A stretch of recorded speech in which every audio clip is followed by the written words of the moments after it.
Hello everyone. Today we're looking at this. This is a boxed Motorola Microtac DPC550. These phones are pretty basic. This one's near enough almost 20 years old. And these operated on the AMPS cellular technology. This one's in its original box. This is what you got when you bought one of these back in the mid-90s. So let's take a look inside and see what you got when you bought one of these back in the day. Now this particular DPC550 actually is the rare gold version.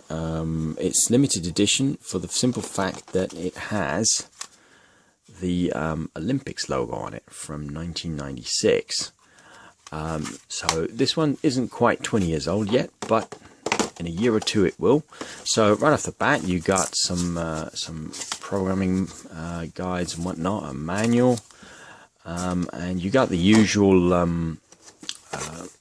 wall charger for the cradle, for the desktop cradle. If I can get into this. This is a standard two-pin socket. This is an American phone. You got the usual desktop cradle, which is standard for pretty much most Motorola's, most Microtac Motorolas. This is an overnight one. They did do an IntelliCharge XT for the more upmarket phones. And you also got the battery and a cigarette lighter. Now, the old batteries are all NiCads, and NiCads are not very good at holding their charge, so not really worth talking about. Chiefly what interests me is the phone though. So let's power this one up and see what we can do with it. Certainly this operates on amps, so we can't actually place a test call anymore. Would be good if you could, because I got a whole bunch of these phones, but unfortunately they shut off analog cell towers about 10-12 years ago. So so this is a DPC550. This looks very similar to a whole bunch of other phones that Motorola did at the time. In fact, most of the thick flip phones look like this. There are subtle differences among many of the models. So for example, an Alpha, which is what this is. This has the fat battery on it. Alphas were around at the same sort of time. These were quite common. The DPC550 was a very cheap phone. In terms of cheap in terms of features, not many features. It was very poor in advanced features. The Alpha, on the other hand, was a much more programmable phone in terms of features and you know, phone book and that sort of thing. So fundamentally they look pretty similar. You had all the usual buttons, I guess, with the exception of on the DPC550 you didn't get volume buttons on the side. Looks wise, that's the main difference, aside from color obviously on this one. On the Alphas they all had the volume buttons, and the volume button on this phone was replaced with the function button on here. So basically, and you had the function button on this phone as well, but you had no menu or name button on these. So let's go ahead and fire one of these up with a good battery. This is a slim good battery that I have. And you'll notice the difference in the display on these. This is what I call the old school calculator display, because calculators only ever displayed numbers, or certainly the non-scientific calculators anyway. So this is a segment LED display, very, very different to how do you say, some of the displays the Alphas have. For example, the dot matrix, green or orange, which I showed you, or even actually the red ones from say the 9800X. That was also dot matrix. I'll do another video about that as well at some point, because I got a few of them. So this phone, as I said, was pretty common. There are quite a few different versions of this phone. I also have the VIP version. or what I like to call the VIP version, because a lot of the MicroTACs were available as a VIP edition, and VIP editions were always black with the red display. For the DPC550, which is what this is a VIP DPC550. It's the same as this one. It's just in black, but the display is red, which you can clearly see there. Same sort of functions, pretty identical phone. It's just they made one look much nicer than the other, and they probably charged a premium for the VIP edition. On the right is the orange display, and obviously on the left is the red display. Now I also have the really rare how do you say, DPC550 in a bone color, what I call bone color. This was a Motorola Express Exchange, which is these phones basically. The Motorola service centers had these bone colored phones, and if your cell phone developed a fault or you had a problem with it, you'd go to one of the centers, and if your phone went for repair, they'd loan you one of these. So that's why it's got loaner on it. But these ones were also pretty rare. These also always had the red display.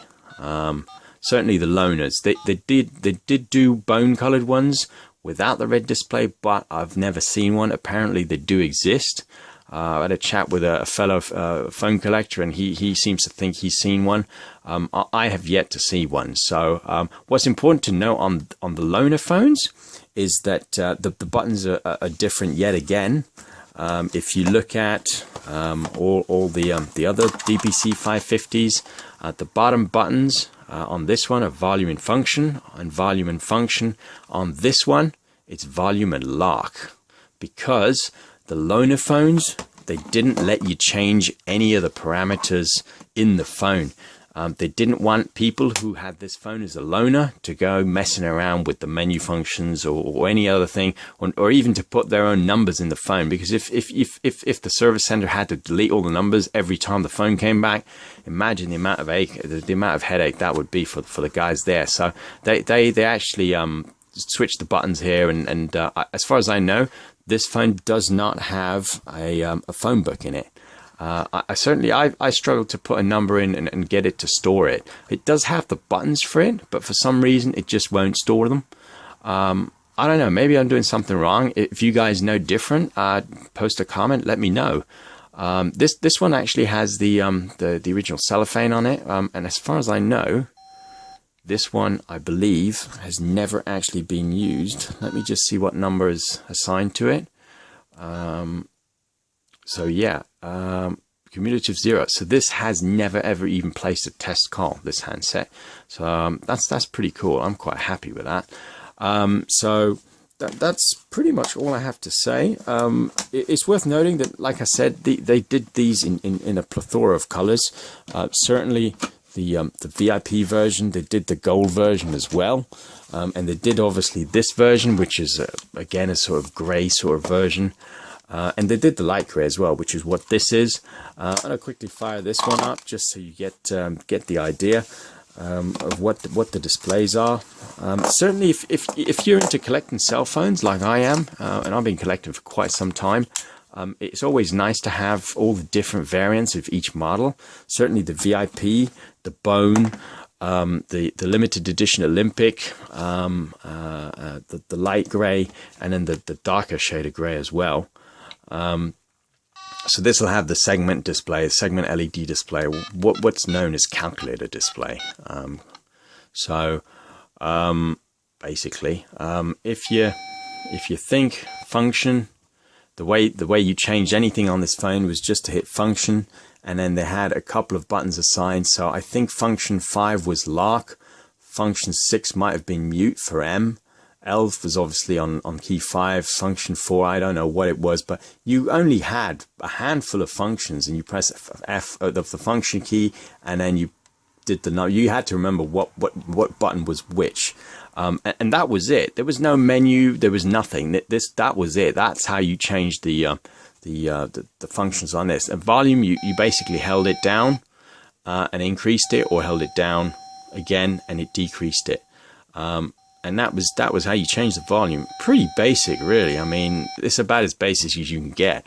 So the DPC550 really is real basic in terms of features and whatnot. So, but certainly the VIP and the limited edition, Olympic and the light grade, they're all the same. Every DPC550 like this will not have volume buttons, and the menu will be the same.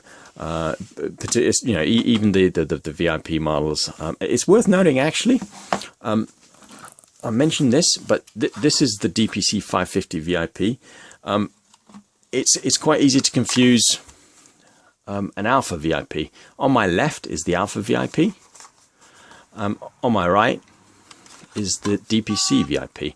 Now, you'll see the difference in displays quite clearly, because one has the dot matrix, one has the calculator display. I don't know if I can focus that.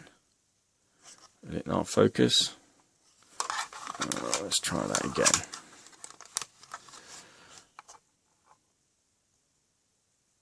No. There we go.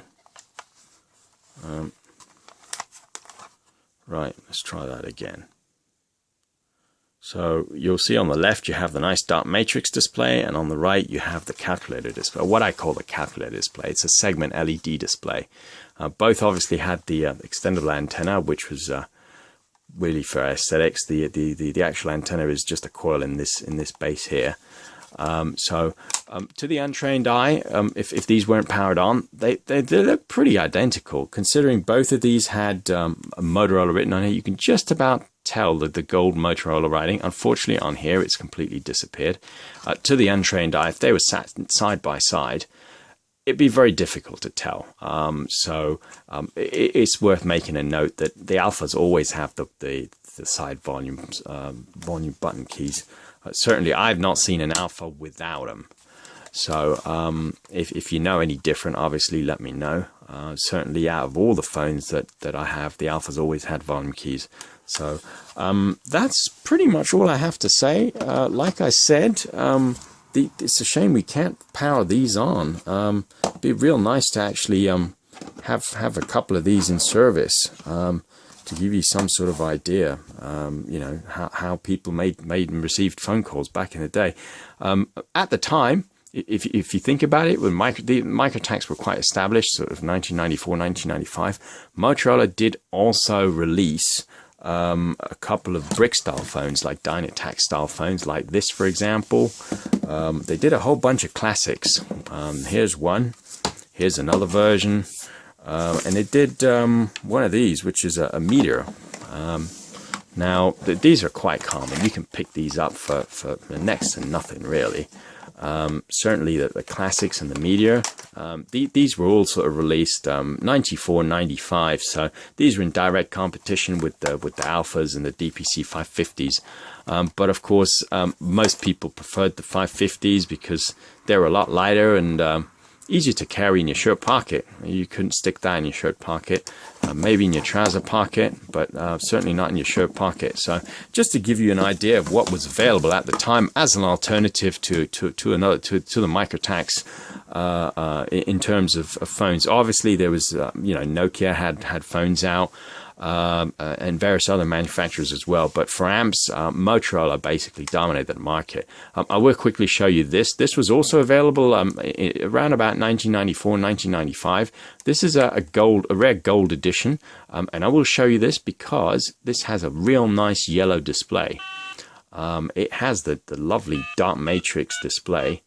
I dug this out the box, and this is the same style of display as the Alpha.